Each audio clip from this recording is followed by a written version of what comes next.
Hi, I'm Shaka Hislop, and you're here at Extra Time TV. This is the first day. The turnout has visually looked really exciting. As soon as we came in, we noticed that. So tell us, what are your reactions on the first day of these trials? I'm really excited. The Tobago Football Association is very happy to have futsal. We have the tournament in May, and to see so many people interested in coming out and representing the country, it really augurs well for futsal in the country. Yep. Futsal, Trinidad is a football mad country. Futsal also has variations in the rules and so on. So is that a challenge with these guys coming in to get them to adapt to the rules and regulations? So how do you all plan to approach this? Well, it will be a bit of a challenge. Some of the guys have played before. I think the majority have not. So it's a question of, these are the rules. You have 4 seconds to get the ball and play and different things like that. So it's just a question of training them. When they pick the final team, I guess they're going to have to refine them in what has to be done, because I can see some of the guys, while they're playing, they're taking a little while to get used to, because it's not just a normal small goal sweat. Of course, yeah. I'm guilty of that. I'm a small goal guy, and you always learn something, because I paid attention to the futsal rules a couple of years ago, and it took me a little while to get adjusted. But overall, I know you all have multiple tryouts. There's a lot of kids out there who want to try out really bad, and they want to know when these tryouts are available. Do you have the schedule for this? I don't have the schedule right now, but it's on the website and the futsal page, and it's something that we're expecting with this turnout. We're expecting the other zones, the central, the east, the north, to get much more kids coming out. Okay. So is there when you all were constructing these tryouts, was there a strategic approach? Like, we are going to go these particular areas, or you all had something pre-planned? I think basically they also look at venues, because you have to have the type of venue that will accommodate having the correct size field and so. So the venues were chosen based on what places are there available to play in and so, and also where it's accessible for the players to come to, because you want players to say, look, hey, I had a chance. It's not too far for me to go, but I still had a chance to represent the country. Okay. So there's the tournament coming up. It's in Guatemala, if I'm not mistaken. There's a short period of time. Do you think that's sufficient time to get these guys fully ready? Well, I think that's why they started the tryouts now, before Carnival, because I spoke with the foreign coach, Connie, and we spoke yesterday on the phone. He's going to be coming around it, I think it's the 26th or 27th. He wanted the trainings to start now. He's explained to Paul what he wants to look for, what are the criteria for selecting the players.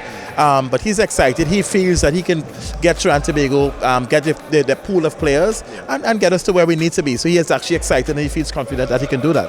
And football is a result-oriented game, but also when you are in this position you're in, you have to think long-term as well. Yes. In terms of the long-term goals for the futsal program, in terms of where do you see the team in 5 years?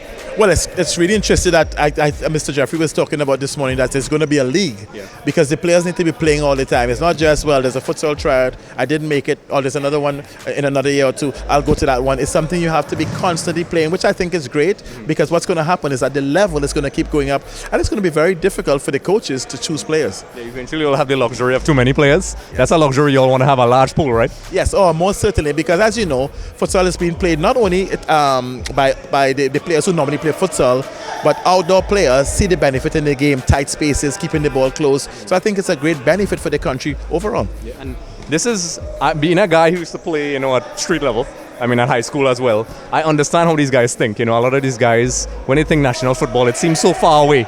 Like, national team, But the fact that it's so accessible to these players, it's something that is unprecedented throughout the entire country. There were limitations geographically, in certain areas, certain people would go. There's a lot of guys there. Even in my area, I was telling them where I was coming today.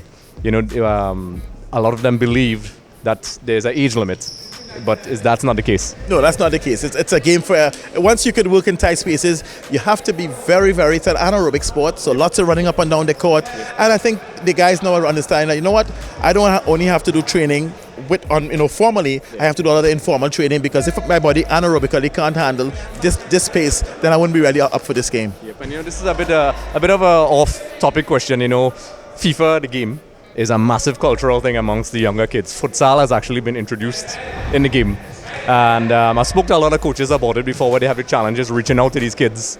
But it seems like even though there's an unusual connection between the two. Usually when you speak about video games, usually kids are indoors. Yes. But a lot of these guys, including myself, play the games and play outside. Do Do you think that is one of the reasons why the interest is so high amongst the younger kids? Well, Trinidadians, we have that sort of a culture like Brazilians. Yeah. Anywhere a ball is rolling, we want to play. So it's indoor, no problem. Less players, more touches on the ball. So players just want to play, and this is just another version of the game. When you look at Brent Rahim, who went to St. Anthony's College, was in and amongst the 2006 World Cup team. Brent is now heading futsal for FIFA. So I think that's really augurs well for Trinidad and Tobago. Yeah, we met Brent recently when he came, and we did an interview with him. So is there anything that you think the fans or the viewers need to know that they may not get? Any information they might need? Parting words? Well, I would encourage even the younger kids, and from what I understand, they're going to be doing futsal, not just for the older guys, but for the younger kids, boys, girls. If you have an opportunity to take part, okay, don't say no, that I want to play outdoor only. Come and experience the game, and I think they're going to fall in love with it. Okay, because there's a lot of kids, they play the traditional game, the big field game, full field game, and a lot of them ask me questions through Extra Time TV. Will it be a hard transition? I told them no, but we can hear it exactly from the source itself. He's saying that you can. So if you think about it, you should try it. So as we spoke to Jeffrey before, he told us all the information is available on the website. It's a pleasure meeting you and having this conversation. We plan to have many more. Definitely. And you fans, if you have any questions you'd like to know, you can address it to us. Speak to this guy right here. And let's make this thing happen. So it's been a pleasure, and we don't want to keep you back from your duties. Absolute pleasure. Glad for being here. All right. Be sure to head over to our YouTube channel. Don't forget to like and subscribe. And once again, thank you for watching.